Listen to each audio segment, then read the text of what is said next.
Meus irmãos, uma boa noite, a paz do Senhor Jesus a todos, amém? Agora convidar os irmãos a se manterem de pé, aproveitar que os irmãos estão de pé, para abrirem suas Bíblias no livro do profeta Malaquias. Você pode abrir esse livro já no capítulo 1 mesmo. Malaquias, capítulo 1.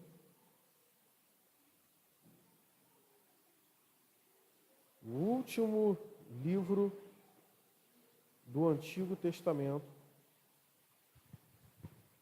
Malaquias, capítulo 1, a partir do verso 1. Todos acharam? Amém? Vamos ler o texto, vai ser uma leitura breve. O versículo 1 diz assim: sentença pronunciada pelo Senhor contra Israel, por meio de Malaquias. O Senhor diz: eu sempre os amei, mas vocês perguntam, como é que nos ama? E o Senhor responde: Esaú era irmão de Jacó, mas eu amei a Jacó. Repitam comigo essa parte. Esaú era irmão de Jacó. Vamos todos juntos, vamos lá. Esaú era irmão de Jacó, mas eu amei Jacó. Amém, meus irmãos? Pode se assentar. Senhor meu Deus e meu Pai, graças te dou.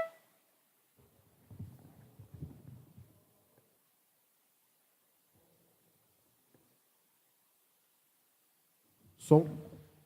Graças te damos, Senhor, pela leitura da Tua Palavra e pedimos ao Senhor que, Pai, como os hinos que foram entoados, Senhor, derrama-se sobre nós. Senhor, nos ajuda a compreender a Tua Palavra. Senhor, sem o Teu Santo Espírito, nossas palavras são cansativas e de nada tem proveito, Senhor. Então se manifesta no nosso meio, chove com a Tua presença em nosso meio, Senhor, porque carecemos da Tua presença. É o que te pedimos em nome de Jesus. Amém e amém. Meus irmãos, o livro de Malaquias é conhecido por nós devido ao seu célebre ensinamento sobre o dízimo. Na verdade, quando você fala de dízimo, você sempre lembra do livro de Malaquias. Malaquias é conhecido por causa do seu ensinamento sobre dízimo. A correção do Senhor ao seu povo que estava ali roubando nos dízimos. Só que, irmãos, o livro de Malaquias, ele não fala só sobre dízimo. O que muitos acabam esquecendo é que o livro de Malaquias ele tem diversos ensinamentos. E o dízimo é um dos últimos dele. Malaquias ele não só fala de dízimo, Malaquias fala de toda uma situação que o povo de Israel enfrentava depois que já tinha voltado do cativeiro babilônico, depois que já tinha reconstruído os muros com Neemias, depois disso tudo, o povo aqui está passando uma situação que quem dera se a questão do dízimo fosse a única. Mas ali existem diversas situações que o povo de Deus estava desagradando ao Senhor, ao ponto que Deus fala para Israel: eu não me agrado de vocês. Ele traz várias coisas e não é à toa que quando nós chegamos aqui no versículo 1, o versículo 1 ele já espanta um pouco, porque ele já começa o livro introduzindo o assunto e ele já de cara fala assim, dependendo da tradução, peso da palavra do Senhor contra Israel. Mas se você vai em outras traduções que nesse ponto são melhores, vai dizer sentença do Senhor contra Israel. O que Deus está proferindo para Malaquias, através do profeta, é uma sentença contra o seu povo. E nós precisamos estar atentos ao que Deus está falando aqui. E a primeira coisa que nós vemos Malaquias, antes de começar a sua sentença contra o povo, aquilo que estava desagradando a Deus, Malaquias ele vai de forma muito sábia iniciar sobre uma revelação que ele tem com Deus. Ele não inicia, ele começa o versículo 1 dizendo, tem uma sentença. Mas ele pausa a sentença e vai primeiro responder uma pergunta que Israel estava fazendo a Deus. Porque antes de Deus começar a falar o que ele queria falar com Israel, Deus, na sua misericórdia, porque Deus não é obrigado a fazer nada, ninguém pode dizer o que Deus deve ou não fazer, ninguém pode dizer o que o Espírito ou não pode fazer. Não é à toa que quando ele fala com Nicodemos, ele fala, o Espírito sopra onde quer. Porque ele está dizendo o quê? Não adianta você achar que você pode encaixar Deus, né, o Espírito de Deus, dentro de uma caixa. Ele sopra onde quer, vai para onde quer e ninguém sabe para onde ele vai. Ninguém pode colocar limites naquilo que o Senhor pode ou não quer fazer. Só que o que nós temos aqui é que Deus se prestou a essa misericórdia ao seu povo. E antes de começar, ele traz aqui uma indagação que estava no coração do povo de Israel.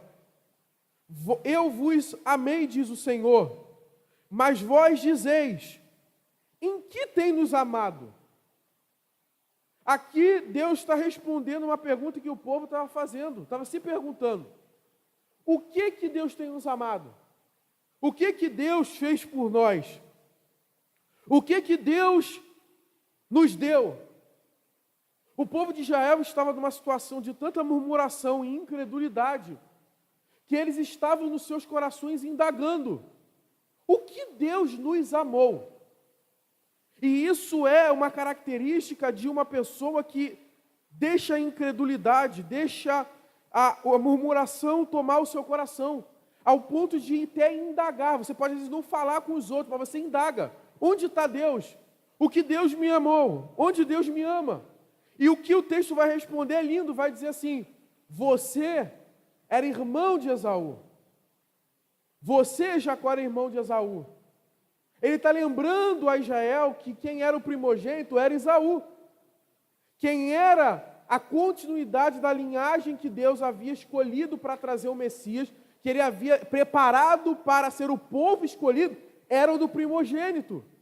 Mas o texto vai dizer que eu escolhi e amei a Jacó. O que está acontecendo aqui? Deus está recordando o povo de Israel que eles não eram merecedores daquilo que Deus estava fazendo através deles. Que de direito e legitimidade, Esaú era o filho que continuaria na sua descendência ao povo de Deus. Mas a Bíblia diz que Deus amou a Jacó e desprezou Esaú.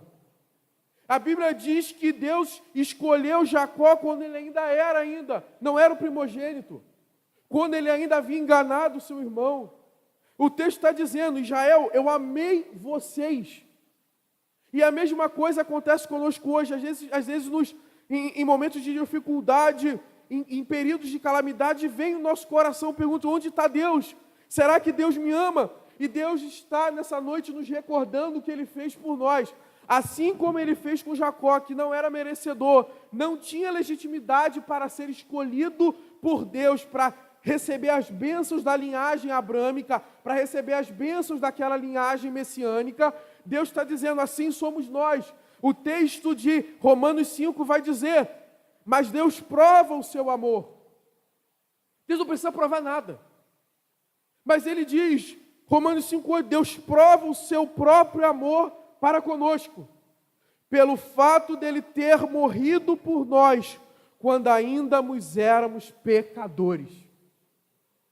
Deus está, assim como foi com o povo de Israel, está nos recordando aquilo que Ele fez por nós. Eu amei vocês, eu escolhi vocês quando vocês ainda eram pecadores. Vocês não tinham nada para dar para Deus, nós não tínhamos nada para dar para Deus. Nós não tínhamos nada a oferecer a Deus.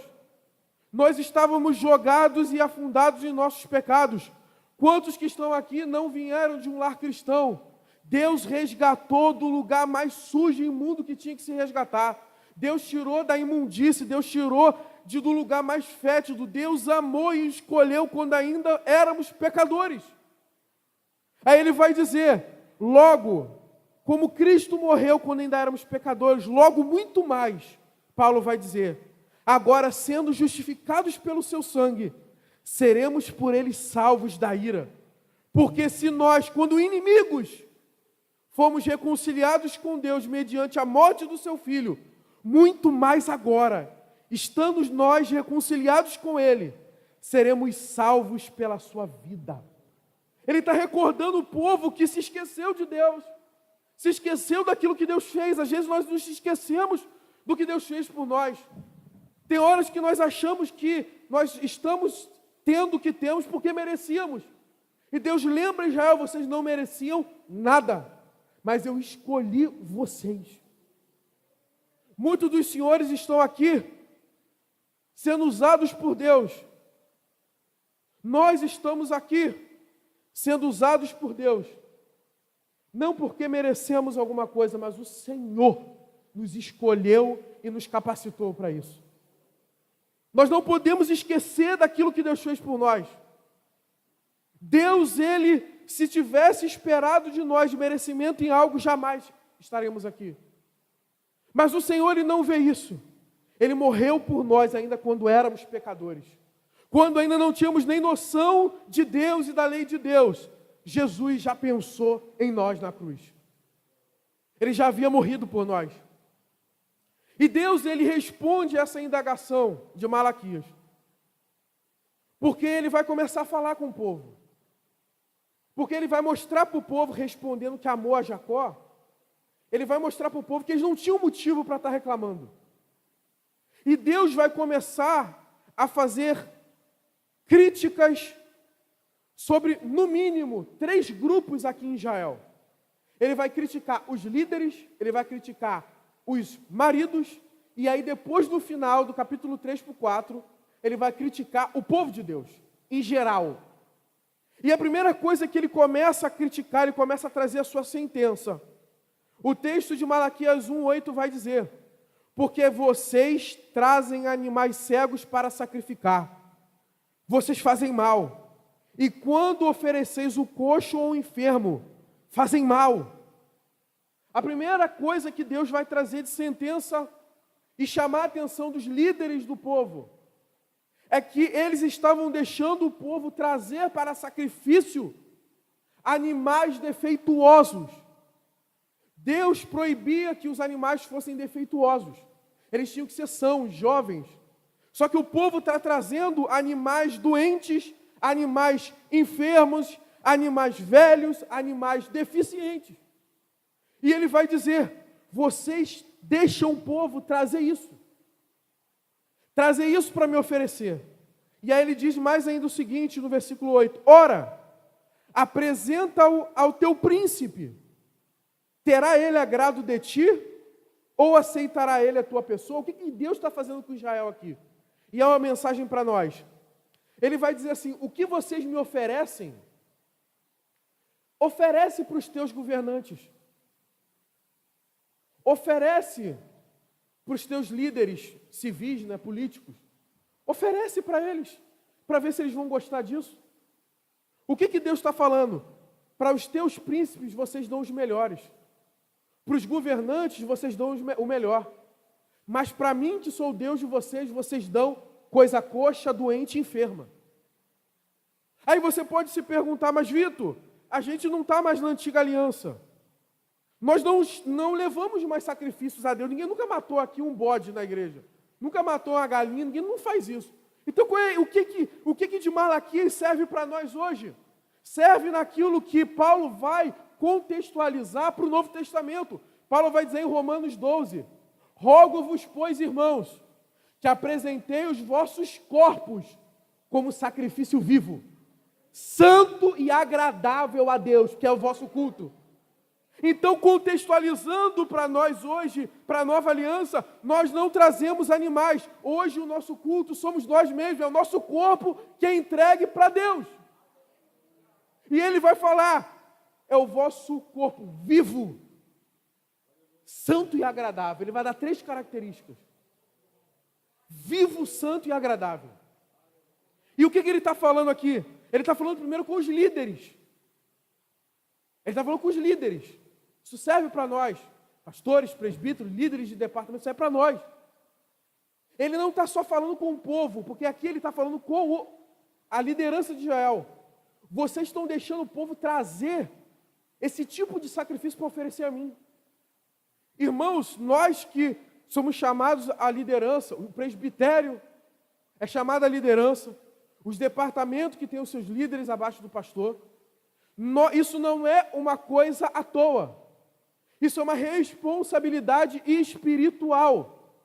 Porque não interessa se as pessoas que lideramos estão em pecado. Se nós deixamos elas oferecerem-se a Deus em culto, em pecado, Deus cobrará de nós. Ele está dizendo, vocês estão deixando o povo trazer desse jeito. Irmãos, quando nós deixamos com que o povo se ofereça a Deus, a não ser do jeito que Ele quer, nós estamos errando no nosso papel. Nós estamos fracassando. Quando Paulo fala que apresente os vossos corpos como vivos, ele está fazendo um contraste. Quem é morto em pecado não pode servir a Deus.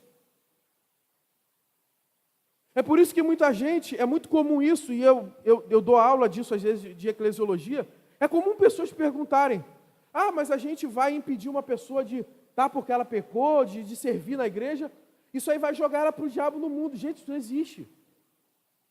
As pessoas hoje, eu sempre falo isso, as pessoas querem ser mais piedosas do que o próprio Jesus.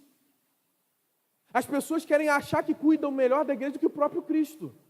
Meu querido, ninguém cuida melhor da igreja, ninguém ama mais a igreja que Jesus, que morreu por ela. Não tente ter uma piedade que o próprio Cristo não tem. Não queira tolerar o que o próprio Cristo rejeita. Não adianta você permitir que a pessoa viva achando que Deus vai aceitar. Deus não aceita. Nós não podemos fazer aqui na terra achando que vai acontecer no céu a nossa vontade. Paulo está dizendo, o nosso corpo tem que ser um sacrifício vivo. Então hoje, às vezes, muitos líderes são criticados quando colocam pessoas em disciplina. A disciplina não é uma punição. A disciplina está impedindo duas coisas de acontecer. A primeira, ela está impedindo você de estar distraída com coisa que agora não é importante. Se você for colocar disciplina, é porque você tem que tirar um período para cuidar da sua vida espiritual. E a segunda coisa, a disciplina está impedindo você de estar todo errado se apresentando a Deus. Está cuidando de você para que você não se apresente a Deus. Porque o que Deus está fazendo com Israel é estar trazendo uma sentença para Israel de condenação. Deus não aceita esse tipo de serviço a Ele. Paulo diz, oferece os vossos corpos vivos. Traduzindo, Deus não aceita a gente morta. Ele vai dizer que o seu corpo seja também santo.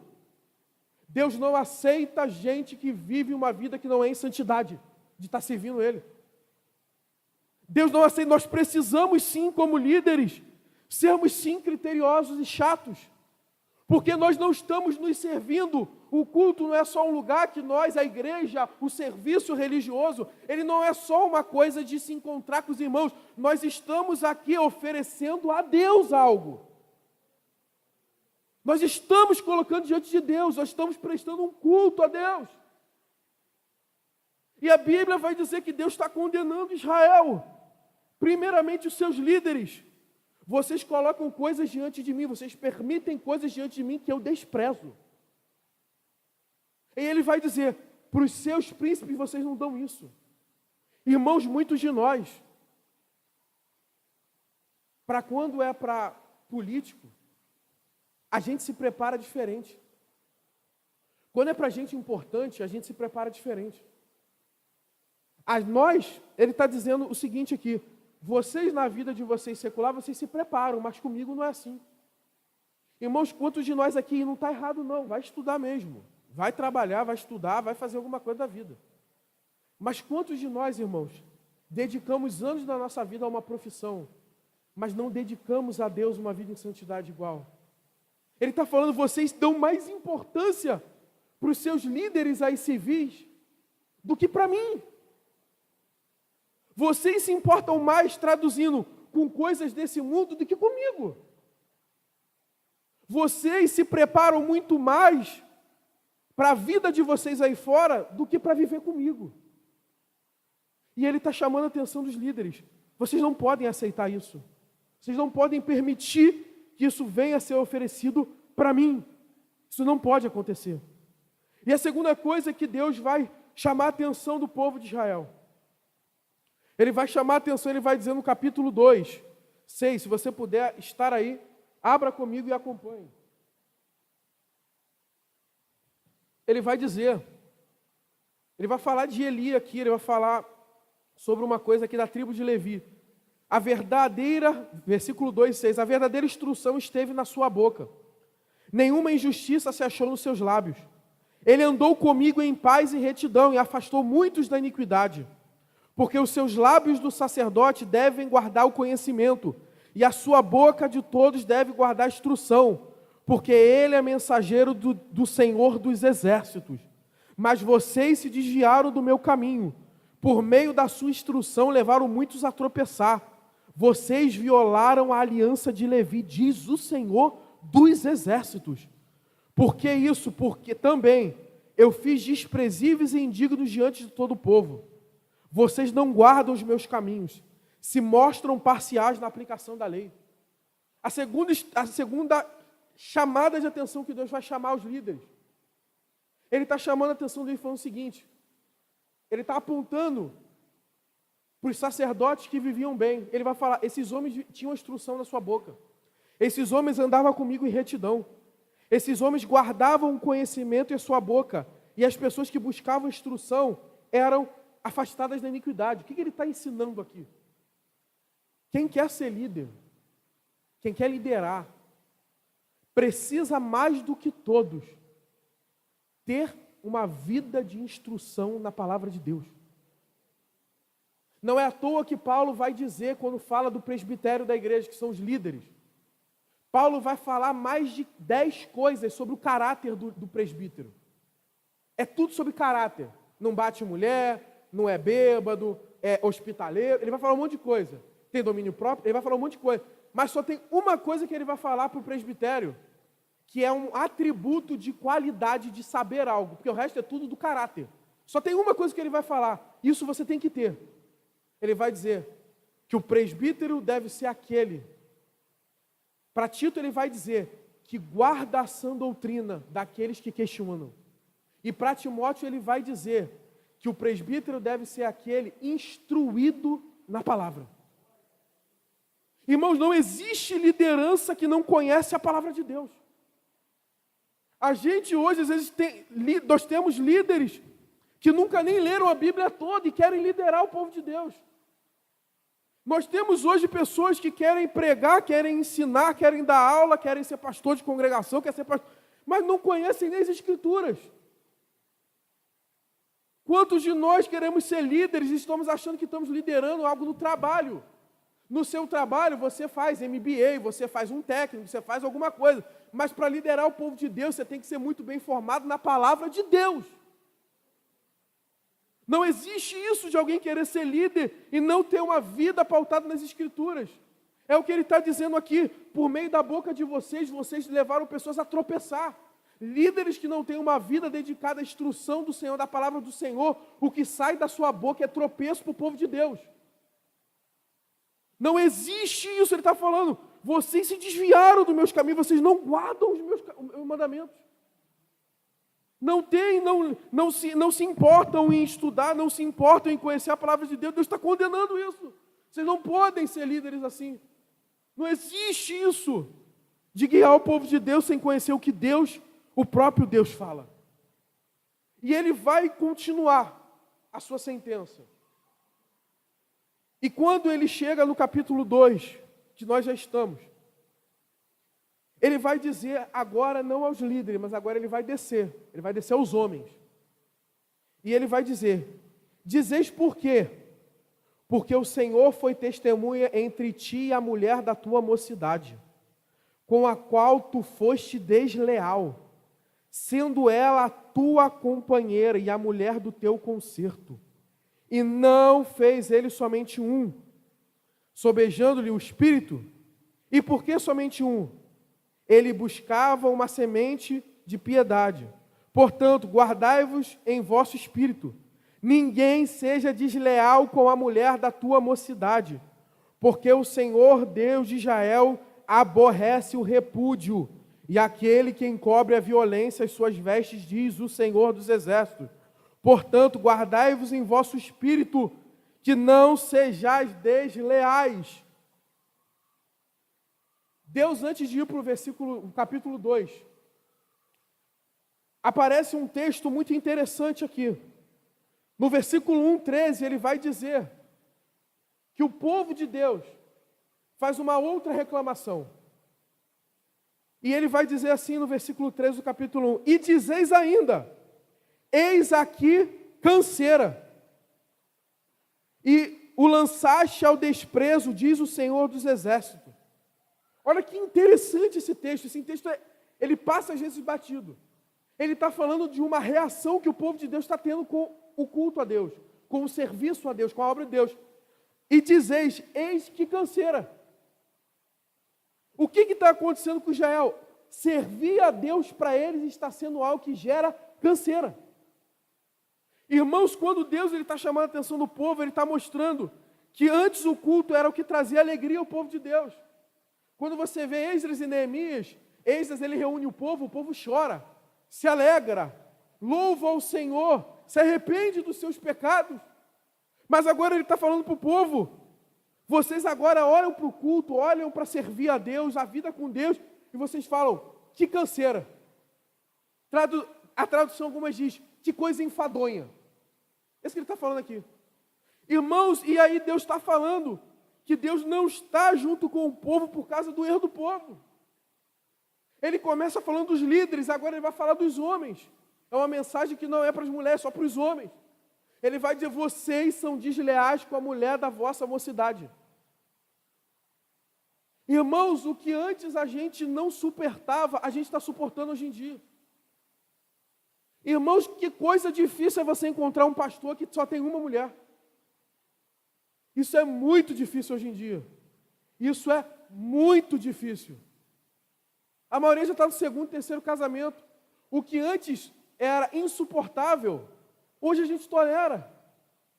Hoje as pessoas toleram ter um pastor que já está no terceiro casamento. A gente tolera isso. Que coisa difícil é você encontrar um pastor que só tem uma mulher a vida inteira. O que Deus está trazendo aqui, o que o povo de Israel deixou de lado, Deus está dizendo que Ele não deixou.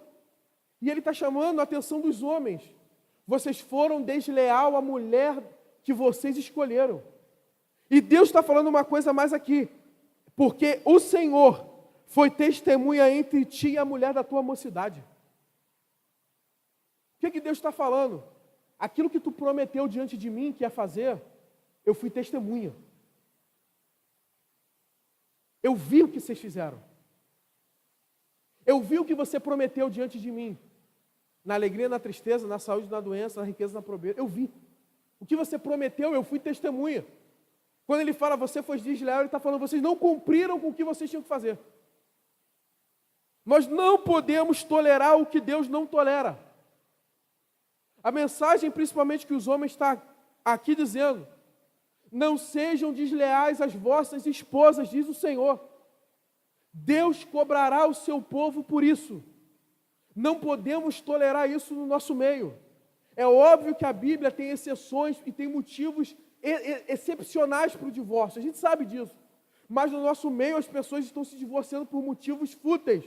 As pessoas estão se divorciando por causa de dinheiro, as pessoas estão se divorciando porque não se dão bem, as pessoas estão se divorciando porque o gênio não bate mais, as pessoas estão se divorciando porque está cansado, porque o amor acabou. Deus não aceita esse tipo de desculpa.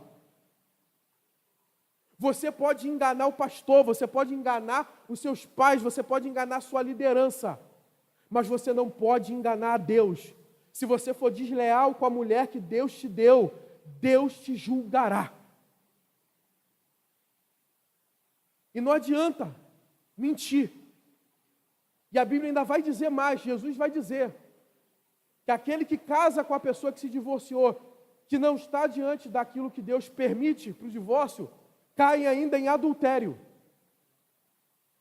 O que você acha que escapou dos homens, Deus te pegará na eternidade. O que você enganou os outros aqui, Deus te chamará em juízo. O Estado pode ter te divorciado, mas Deus não aceitou. E se você se contrair matrimônio, isso será adultério. Assim diz o Senhor Jesus. Nós estamos brincando com aquilo que Deus chama de santo. Não existe igreja saudável sem casamentos saudáveis. Não existe igreja saudável sem maridos que honram e são leais às vossas esposas. É por isso que Deus vai dizer para o presbitério, Paulo vai dizer, ele fala sobre aquele que não governa bem a sua casa, como poderá governar as coisas de Deus. A nossa casa é o parâmetro para o ministério, não o contrário. Se nós somos reprovados dentro dos nossos lares, homens, nós somos reprovados também para Deus, para o serviço.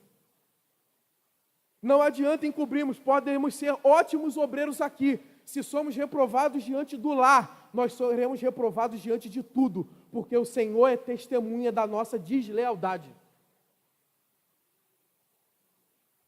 E a última coisa para terminarmos, Malaquias 3,14. Vós dizeis, inútil é servir a Deus.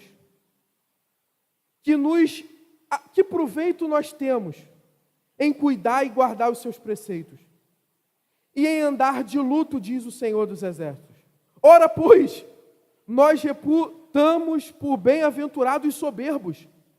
Também os que cometem impiedade se edificam. Sim, eles tentam ao Senhor e escapam. Olha que coisa pesada. O povo de Israel está perguntando agora a sentença para o povo todo. Vocês dizem, inútil é servir a Deus. Que proveito temos em guardar os seus preceitos? Quando ele fala que andar de luto, ele está dizendo o seguinte, que preceito nós temos em nos entristecer? Para quê? Ele vai dizer, bem-aventurados são os soberbos, os que cometem impiedade se edificam. Olha a visão do povo, irmãos, e às vezes isso aqui é a nossa visão. Deus está chamando o povo agora a terceira coisa. Vocês no coração de vocês não me servem com amor.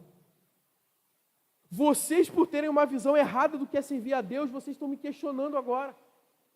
Ele está falando aqui a mesma coisa que no Salmo 73, vai ser falado. Essa visão aqui de servir a Deus e está tudo bem, isso não é um problema que foi criado no Brasil, com a teologia da prosperidade. Isso existe, desde que o mundo existe.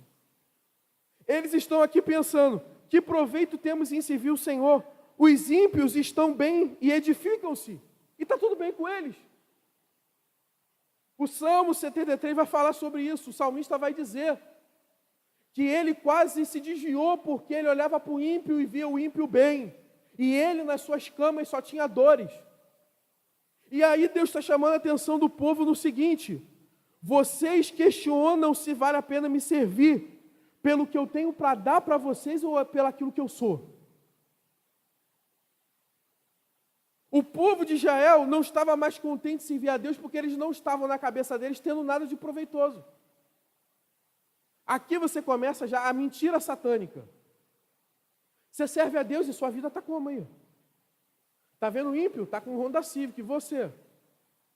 Anda de Uber Moto, que nem o X dá para andar. Você aí, pega ônibus 5 da manhã, e aquele seu vizinho esperto, ímpio, chega em casa 1 da tarde. Você está aí lutando para conseguir comprar uma televisão, e o ímpio que você conhece, que não serve a Deus, é escarnecedor, tem tudo. Isso é o tipo de mentira diabólica que até hoje o nosso meio pega. A gente quer servir a Deus pelo aquilo que Ele pode nos dar, não pelo aquilo que Deus é. Quem serve, quem precisa de coisas materiais para ser servido não é Deus, é Satanás. É o que Ele oferece para Jesus. Se você de joelho me prostrar e me adorares, os reinos desse mundo. Quem coloca como intermediário de servir a Deus, ter uma vida boa, não entendeu quem Deus é. Quando nós questionamos a Deus se aproveita em servir Ele, porque vemos o ímpio prosperando, estamos pecando contra Deus.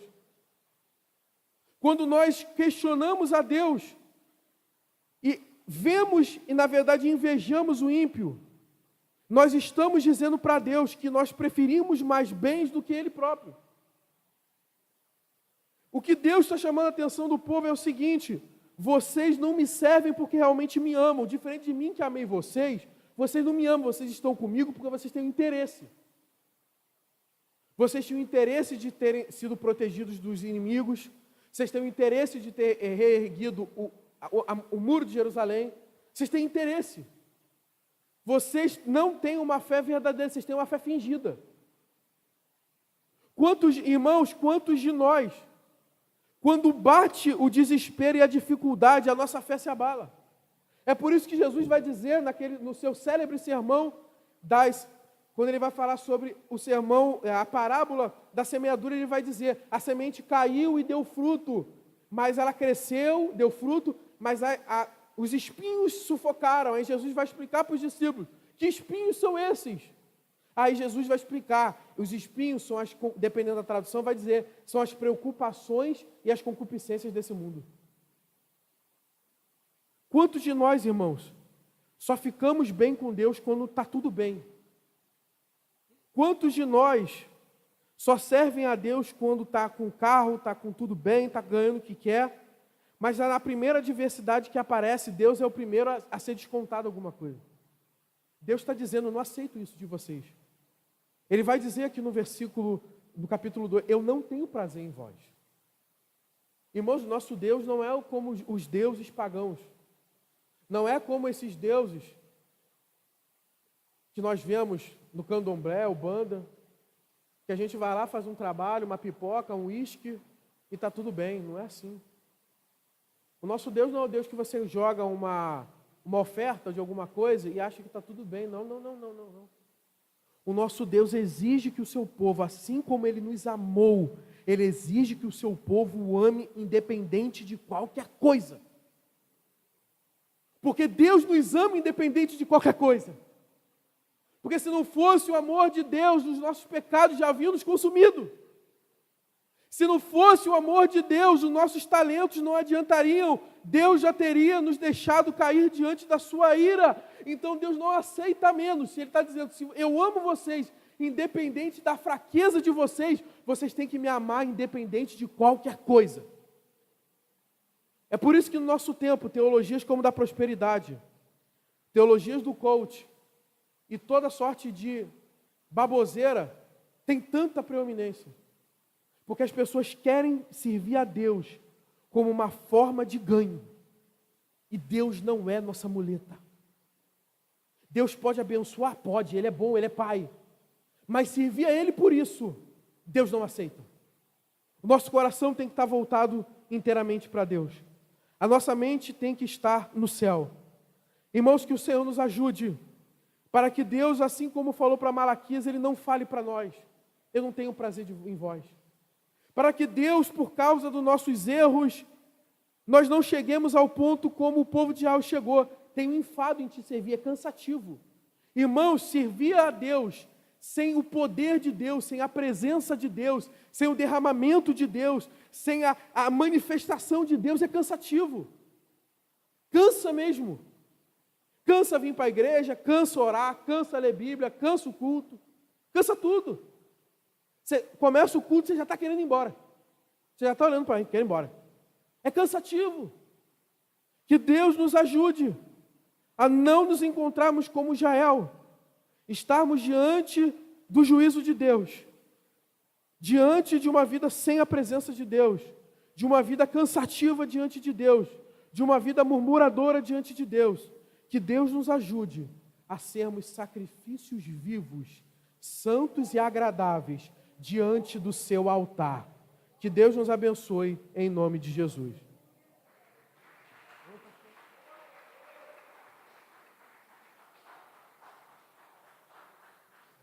Irmãos, peço aos irmãos que se levantem, eu vou estar agora fazendo um pedido e depois disso eu estarei orando. E o pastor me pediu, e o pedido que eu faço, irmãos, eu não sei em que área você se encontrou aqui. São 3 críticas Quem é mulher, pelo menos uma já se escapou. Mas eu não sei como está a sua vida, se está como do povo de Israel, murmurador, não vê o que Deus faz, serve a Deus por interesse, se oferece a Deus como um sacrifício morto e profano e não santo. Se você como homem é ruim, é desleal com a sua esposa, e se você como povo serve a Deus por interesse, só quando Deus te dá alguma coisa você serve. Irmãos, o povo de Israel, infelizmente, não deu ouvido para essa mensagem. Porque depois de Malaquias, Deus se calou. E foi 400 anos sem Deus falar com o seu povo. Deus se cansa uma hora. Deus, ele fala. E quando nós não demos ouvidos, uma hora Deus se cala para sempre. O povo de Israel não esperava, mas Deus, depois de Malaquias, não voltou a falar com o seu povo. E a gente não tem na Bíblia o que aconteceu, mas foram 400 anos horríveis em Israel. Era império vindo, império saindo, império matando, império saindo, voltando, vinha outro, um pior do que o outro. E, irmãos, eu não sei o qual você aqui está, mas não espere Deus chegar no seu limite para ouvir Ele. Porque se Deus parar de falar, nós estamos perdidos. Há em toda a sentença de Deus em chamar a atenção do seu povo, há em Deus ali uma mensagem ainda de chance. Se você se encontra com uma dessas 3 pessoas, eu convido você a vir aqui enquanto eu estiver orando. Senhor, meu Deus e meu Pai, graças te damos, Senhor, pela Tua palavra.